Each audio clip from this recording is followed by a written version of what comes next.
Hello, thank you for getting to this stage and pressing that play button. At the end of the CPD, you will know two key things: what an anti-slip shower tray is and what values of slip resistance mean. Practically, it will mean that you will be able to have a knowledgeable conversation with anyone who mentions anti-slip. I normally deliver the CPD either in person or over Teams or Zoom and can judge how things are going. This is different. This way I have to try and imagine that I am talking to someone who is intrigued to know more about the world of anti-slip shower trays. Someone who is going to laugh or at least smile at my impromptu jokes. I will do my best. I can safely say that most people watching this have already had a shower today, and we all know how dangerous this daily activity can be. Not to set myself up for a fall, but I have always had great feedback from this presentation, particularly around the non-commercial nature and my passion for this subject, which translates in time passing in a flash. So please stick with me and we will make a start. SENSTEC, the next generation of anti-slip shower trays. Even though this content has been approved by the Royal Institute of the Architects of Ireland, it is important to know a little about us. We are a second generation family business, founded in 1983 by my father Donald, being a manufacturer of shower trays since, and are situated in the beautiful heart of County Tyrone. What has kept our business surviving over the years is our innovative nature. We are proud to have won many innovation awards, starting with classy bathroom waterproofing, a brand that has revolutionised the method for waterproofing bathrooms both in the UK and Ireland. We have run ISO 9001 since 1996, a quality management system which means for our customers that we supply the same product again and again and again, and have externally audited procedures annually to ensure that we are fulfilling all requirements. Since 2006, we have held ISO 14001, an environmental standard. Yes, in today's world, a hot topic. In 2006, as a company, we were well ahead of that curve. Both my father and I have our names on the SENSTEC patent, which covers the UK, Ireland, USA, Belgium, the Netherlands, Germany, France, and Spain. It is through this process that my knowledge of the anti-slip shower tray world has grown, and I love sharing what we have learned along the way. Let's look at some industry facts.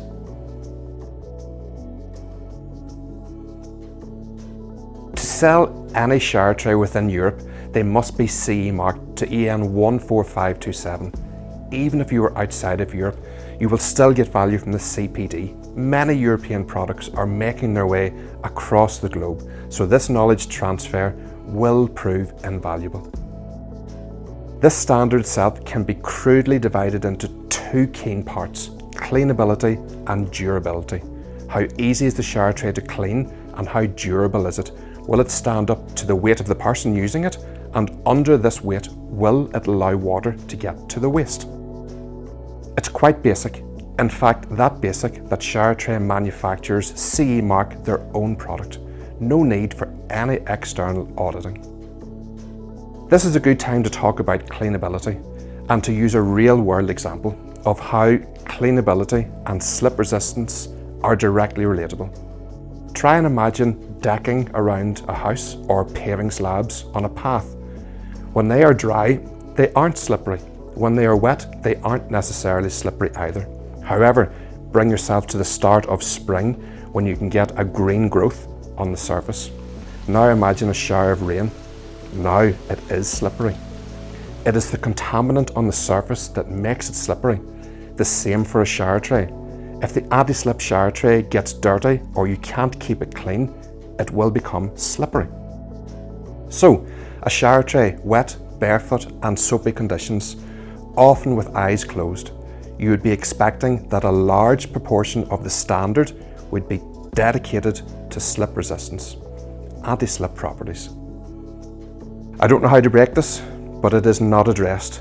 Yes, I can see tumbleweed floating across this screen as we speak. This is your chance to smile. Let me read out what the standard does say. stuck at the back and in form of annex. This will shock you further. I have a colour coded in the standard for my ease of reference. When wet, the surface of the majority of shower trays will show an increase in the potential for slipping. This is particularly the case when soap, shampoo, bath oil, etc. are used. It is important that designers, installers and users are aware of this. Please let that sink in. Now I have your attention. Whilst the standard draws attention to the potential for slipping, it does not detail any particular tests or parameters in relation to anti-slip. So we are all at the mercy of marketing departments as to what an anti-slip shower tray is. There is some good news. This issue has been recognised at European standards, and the next edition of the standard must address this omission. Next, we will discuss different types of manufacturing method of anti-slip shower trays. There are two main methods for making shower trays. We can have acrylic surface or gel-coated surface. Both of these types of trays are generally backed up with a stone resin structure. Stone resin trays can be either gel-coated or acrylic. Let's start with the gel-coated method, and time for you to start using your imagination. Think cakes, think St. Patrick's Day, think green icing. To make it green, you first start off with the cake, which comes out of the baking tin, and then you apply the green icing. The difference with the gel-coated shower tray is that you first paint the inside of the empty baking tin, the mould, with the colour you want, and then you put the cake mixture, the stone resin mix, in. When it is cured and you remove the tray from the mould, there you have it, voila, a gel-coated shower tray. To make an acrylic shower tray, you start off with a flat sheet of acrylic sheet. You apply heat to soften it, you place this over the top of a tool, which is the shape of the shower tray, and then you apply a vacuum to suck out the air, and then that takes the shape of the aluminium tool below, the shape of the shower tray. You then take this skin, turn it over and pour in your stone resin mix, and there you have it, your acrylic shower tray. Next, we will discuss different methods to make these shower trays anti-slip. There are two main methods to give the shower tray anti-slip properties. One is to make the shower tray any way you want and then apply a secondary coating. This method has one really key advantage, and it relates to product that is already on the market which doesn't have any anti-slip properties. Don't forget, it is not a requirement of the standard. So let's say that you own a bathroom showroom, and in the past you remodeled Mrs. Jones' bathroom. She comes in to see you later today and says, "Please don't worry, everyone is fine, but my husband slipped in the shower at the weekend and I'm looking for something to help." You can immediately offer an anti-slip coating for Mrs. Jones to take home and apply. This method of anti-slip can be applied after installation, a big advantage. The second advantage is that this is relatively cheap. They can be purchased online for roughly £40. Now for the disadvantages. Coatings are not repeatable in terms of slip resistance. Time again for your imagination. You are the showroom manager. I give you a shower tray and an anti-slip coating, and I ask that you follow the instructions of application and then give me the shower tray back so I can measure for anti-slip properties. Don't worry at this stage how I measure. Anyway, you do that good a job that I give you another tray and ask that you do it all over again, which you do, but when I measure this time, it has a different result. You have applied the coating on the second shower tray either thicker or thinner than the first time. It is not repeatable. Also, if you look into the small print in the packaging, you will see that you can't use hair dyes. Coatings also have limited life. The showering environment has warm, cold, warm, cold, warm, cold, wet, dry, wet, dry, wet, dry cycles, all of which causes the breakdown of the glue holding the coating to the tray. Coatings are also near impossible to clean. Remember the example of the decking or the paving slabs? And also, what happens when something is hard to clean? Two things: you apply more force and or use harsher cleaning chemicals, both of which accelerate the breakdown of the coating. And the final disadvantage is that it's a short-term solution. But this is only a disadvantage if you don't realise. Whenever you sell that coating to Mrs. Jones because her husband slipped, just tell her to come back in 3 years as the coating needs to be renewed. Next, we will look at anti-slip properties integrated within the manufacturing process. We have covered anti-slip coatings. Now let's investigate integrated manufacture. We have talked about the cake tin earlier. Most cake tins have flat bottoms. Now imagine, instead of having a flat bottom, that it has hundreds or even thousands of tiny little holes. When the tray is extracted from the mould, then these holes turn into raised profiles. This is integrated manufacture.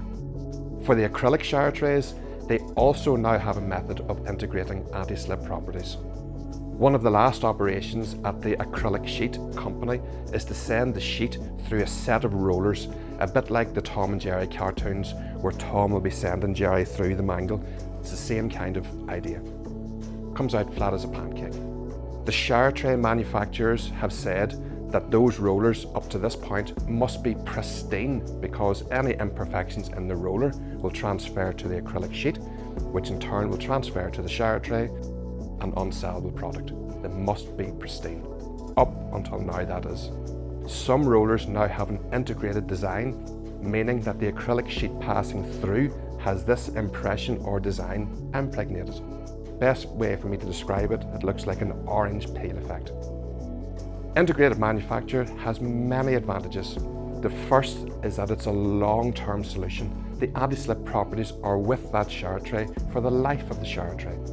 Integrated manufacture can also be cleverly designed to be easily cleaned, can be designed to be comfortable underfoot, and of course, at the design stage, the real-world slip-resistant test can be modelled. Integrated manufacture is also a repeatable process. Every tray that comes out of that baking tin, the mould, will have the same properties. Likewise, so will all the trays made from the acrylic sheet that has passed through those special rollers. The only disadvantage for this type of manufacture when comparing to coatings is the cost difference. Integrated manufacture will be approximately twice the price of a standard shower tray that has an applied coating. Next, we will have a look at how slip-resistant properties are measured.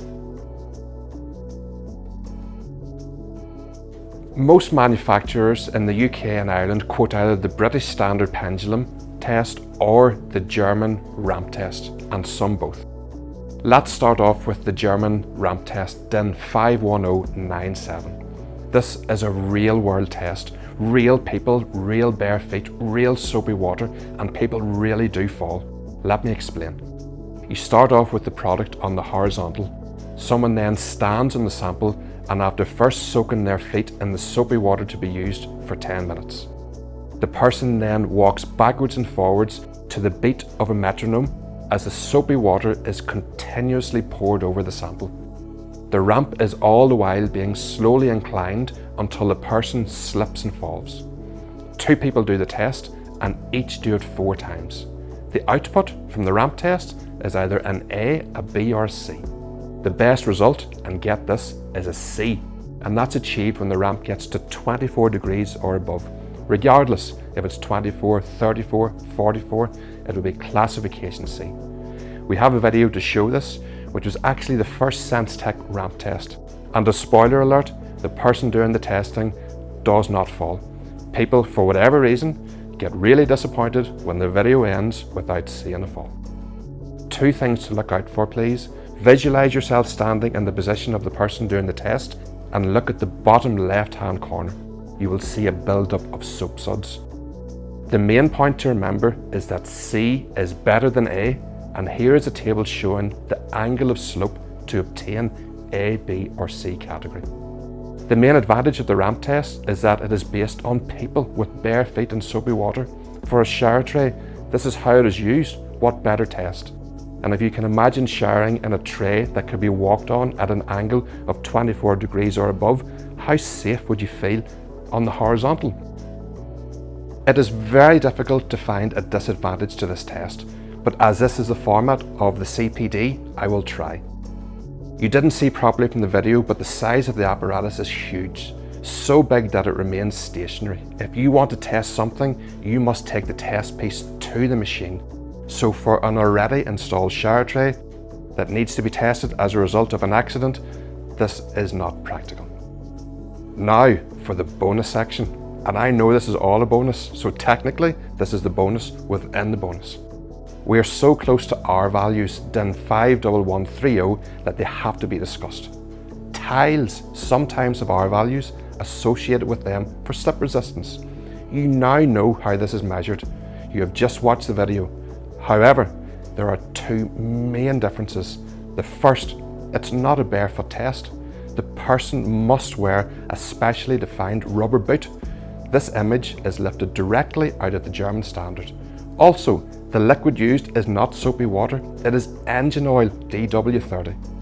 This is a table showing what the R values mean. So you can see R13 is whenever you get to 35 degrees or above. The next section will cover the British Standard Pendulum Test.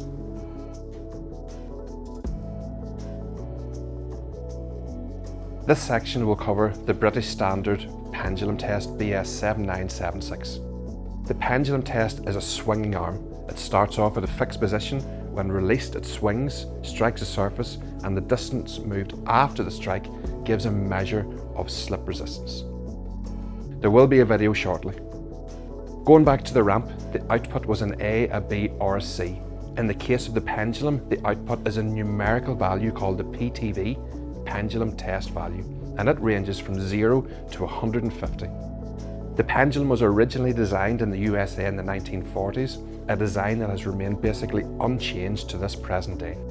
It is used all over the world and huge amounts of data have been accumulated, with lots of studies carried out.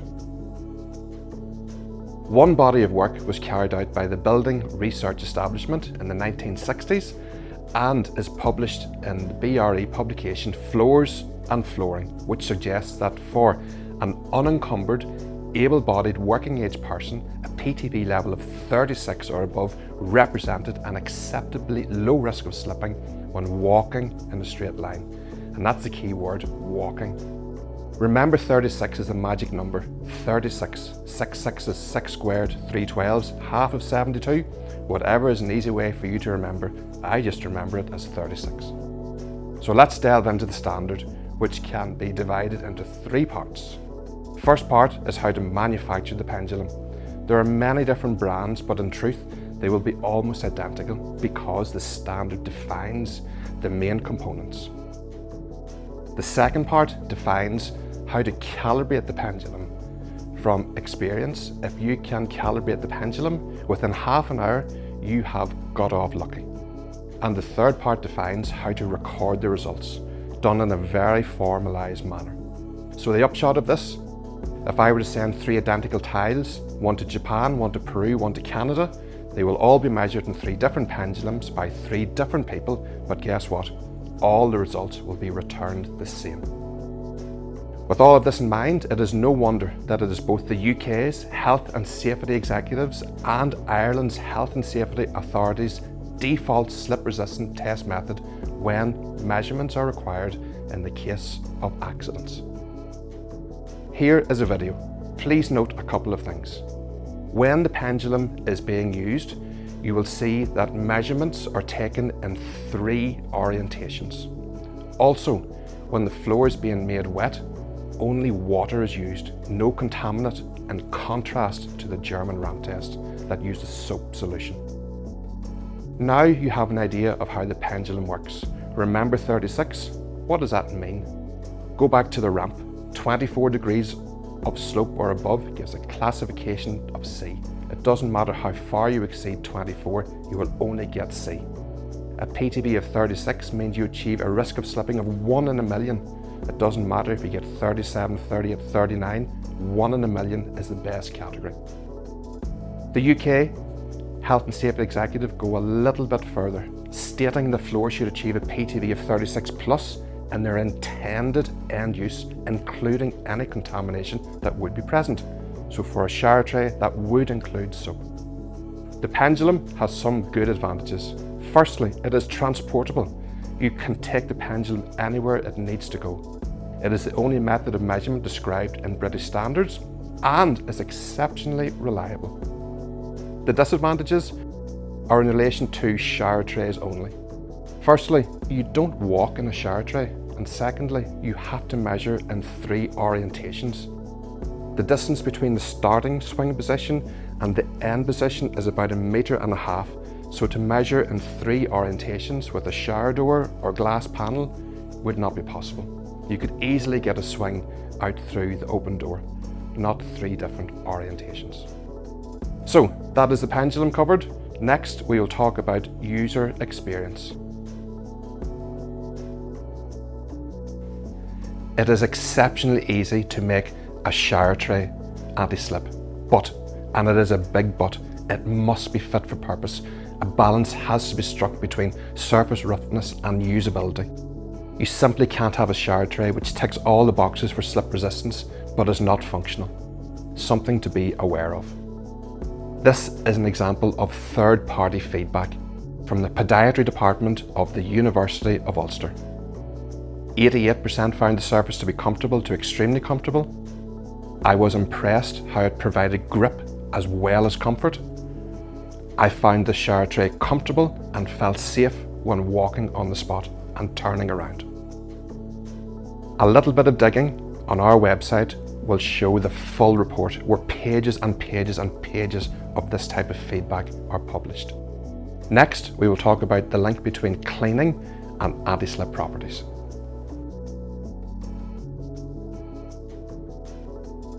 I know I'm being repetitive about cleaning and the relationship that has with anti-slip. So let's look at photograph.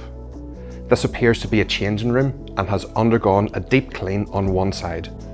We don't need to guess which side that is, and likewise, we don't need to guess which side will have the best anti-slip properties.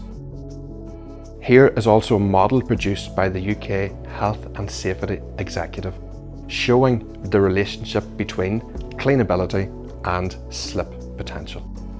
My final word on this topic is that the build-up of dirt and grime will have an impact on slip resistance of any surface. The CPD is almost complete. Next, we will briefly summarise everything that we have covered. Here we are. You made it. I made it. Thank you. We have covered the 2 main methods of shower tray manufacture: vacuum formed acrylic sheet and gel coated, the majority of both having a stone resin structure. We looked at the 2 most widely used methods to make the shower tray anti-slip. You can either make the tray any way you want and then apply a coating, or have the anti-slip properties integrated into the tooling. We have looked at slip measurement, the German ramp test and the British standard pendulum, and how to interpret the output data. We have also looked several times at the link between cleaning and anti-slip properties. We covered usability, how anti-slip can't be looked at in isolation. Consideration must be given to the user experience. And how could you forget the bonus R value section? And there we have it. I really hope you enjoyed your time, that I held your attention, and you have taken something from the CPD, whatever that is. This is normally the time that I ask for questions, so next I will answer the top 5 questions that I have been asked in the hundreds of these live presentations that I have already given. So once again, thank you, and one final thing from me, I would love to hear your feedback. SENSTEC, the next generation of anti-slip shower trays CPD, is officially over. I will answer the top 5 questions that I have been asked in the hundreds of these live presentations that I have already given. What type of tray is SENSTEC? SENSTEC trays are gel coated with a stone resin structure. The anti-slip properties are integrated into the manufacturing process. What does the patent relate to? It relates to the height, spacing and pattern of the raised profiles. It solved the problem relating to safety and cleanability and comfort, combining all three into a very special and unique product. It wasn't easy. 42 separate prototypes later. Could we have come to market on prototype 30? Probably. But would it have been as good as 42? Not even close. Why are SENSTEC trays easy to clean? This was a straightforward objective from our design brief. We knew that if SENSTEC could not be cleaned, then it would become slippery, defeating the whole object of the exercise. They are so easy to clean because of the specific shape, size of the raised profile. That's special that we have multiple patents. Is there a relationship between our values and ABC ratings? There has to be some form of link between the two. However, there is no exact formula or straight line link. If you know the area to be used will be used in barefoot, wet and soapy conditions, then you need the ABC rating. A shower tray tested using rubber boots and engine oil would be completely pointless. What anti-slip rating does SENSTEC achieve? For the ramp test, we achieve classification C. The angle of inclination is 30 degrees. And for the pendulum test, we get a PTV of 48, and that is using the same soap solution as used in the ramp test for normal intended use. If you have any other questions, please reach out at any time. I really love this topic, and if I don't know the answer, I will know someone who will. Thank you.